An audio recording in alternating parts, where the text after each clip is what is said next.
Well, looking back and looking forward, Nikki Haley has completed her first year as ambassador to the United Nations. This time being met with trying to resolve major conflict in countries like Syria and North Korea. Our Dawndy Mercer Plank sat down with our former governor today. And she joins us live now from outside the United Nations. Hey, Dawndy. Yes, in New York City. Yes, welcome to New York City. And of course, we can all remember Nikki Haley as governor never being afraid to call people out, even by name. She felt we're not working toward the great for people. After doing that on a state level, she now is doing that on a world stage. Today in my one-on-one interview with Ambassador Haley, I asked her about her work against the leaders using chemical weapons in Syria and nuclear weapons in North Korea.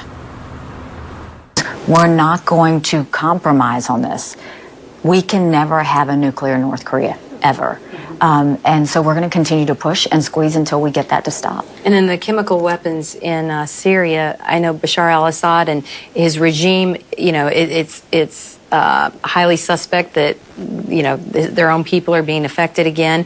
This week you came out strongly against Russia on this. How effective is your position on that and the UN's backing of it? You know, we continue to let them know that they can't give Assad a pass. Using chemical weapons and watching women and children and the elderly die is tragic. And they have to be held to account. And Russia has tried to keep the focus from being on the regime. And we have to keep the light on the regime. And so we will continue to do that. We're going to hold them accountable. And it's the reason the United States is staying in Syria, is to make sure that we continue to keep the pressure to make them stop the chemical usage. Haley has several times used the phrase, "We have kicked the can down the road long enough and now there is no more road left."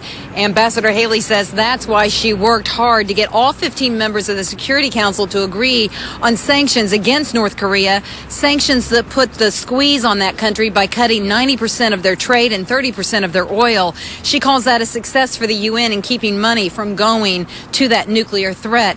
Coming up on the news at 7, you're going to hear from Ambassador Haley when I asked her about her attitude toward another leader that she has called out in the past, President Donald Trump.